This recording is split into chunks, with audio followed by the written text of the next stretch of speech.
అరకిలో వంకాయలు ములక్కాయ ఒకటి, నిల్వ పచ్చడికి 150 గ్రామ్స్ చింతపండు, 125 గ్రాములు కారం, 125 గ్రాములు ఉప్పు, మెంతులు, ఆవాలు, వెల్లుల్లి. ఎలా చేయాలో ఇప్పుడు చెప్తా. ములక్కాయల్ని కడిగి కోసి ఆరబెట్టాను. అలాగే వంకాయలు కూడా కడిగి పెట్టాను. కొంచెం పండుసారు వచ్చిన వంకాయలు తీసుకుంటే బాగుంటది. ఇది కూడా నాకు ముదురు వంకాయలే దొరికినాయి. ముదురు వంకాయలు అయితేనే దీనికి శ్రేష్టం. బాగు చేసుకున్న చింతపండుకి తగినన్ని నీళ్లు పోసి పొయ్యి మీద పెట్టి ఉడకపెడదాం. ఇలా ముక్కలుగా కోసుకోండి. నీళ్ళల్లో వేయకూడదు. కోసి పెట్టుకున్న వంకాయ ముక్కల్లో 1 స్పూన్ పసుపు, 1/2 కిలో ముక్కలకి 125 గ్రామ్స్ కారం, కండ్రెక్కకుండా కొంచెం సాల్ట్. ఇవన్నీ మనం కల్లుప్పు తీసుకున్నాం.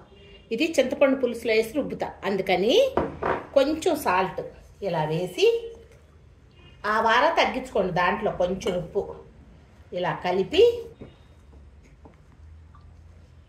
మూత పెట్టేసేయండి. చూడండి, చింతపండు పులుసు ఉడికింది. దీన్ని చల్లార్చి మిక్సీ వేసి గుజ్జు తీసుకొని రావాలి. ఆరబెట్టుకున్న చింతపండుని మిక్సీలో వేసేద్దాం. ఈ నీళ్లు ఉన్నాయి కదా, ఈ నీళ్ళను కూడా వేసేయండి. సగం ఉప్పుని వేసేద్దాం. ఇప్పుడు మెత్తగా మిక్సీ చేసుకొని తీసుకొస్తాం.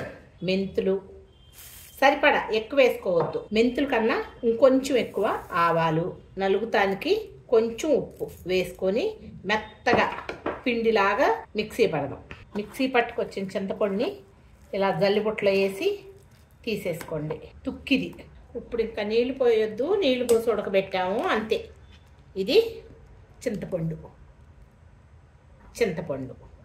వేసేయండి ముక్కల్లో. చూడండి, మెంతులు, ఆవాలు పౌడర్ చేసాం కదా, వేసేసుకున్నాం. ఈ వెల్లుల్లిపాయలు కూడా మిక్సీ పట్టుకున్నాం. వెల్లుల్లిపాయలు కూడా నూరాం కదా, వేసేసుకున్నాం. వేసేద్దాము. ఇలా మొత్తం కలిపేసుకోండి. ముక్కలకు పట్టేటట్టుగా కలిపేసుకొని జాడీలోకి పెట్టేసుకుందాం. 3 డేస్ మూత పెట్టేసి ఇలా గట్టిగా పెట్టండి. చెప్పిన కొలతలన్నీ ఈజీగా చేసేసుకోవచ్చు అమ్మ.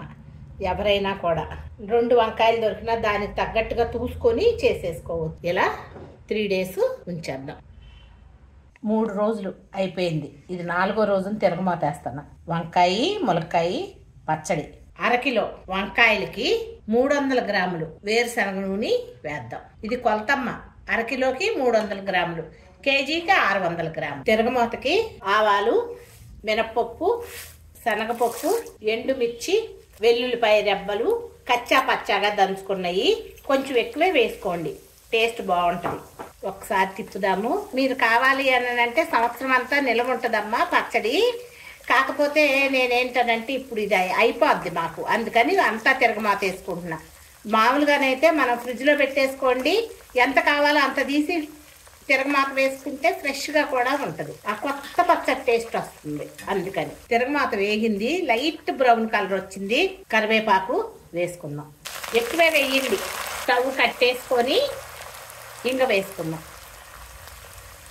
కమ్మగా ఉంటుంది ఈ ఇంగ వేస్తాం. ఎప్పుడైనా పచ్చళ్ళు వేడి వేడి తిరగమాత వేయకూడదు. తిరగమాత చల్లారాలి. చల్లారిన తర్వాత కలుపుకుందాం. తిరగమాత చల్లారింది కదా, వేసేసుకుందాం ఈ వంకాయ ములక్కాయ పచ్చడి. కొంచెం పండుదారు వచ్చిన వంకాయలు దొరికితే కనుక టేస్ట్ చాలా బాగుంటుంది. ఇలా దొరికినప్పుడు ఒకసారి చేసుకొని చూడండి. కొంచెం అన్నం కలుపుకొని టేస్ట్ చూసుకోండి. ఉప్పు. కమ్మగా వంకాయ ములక్కాయ పచ్చడి రెడీ.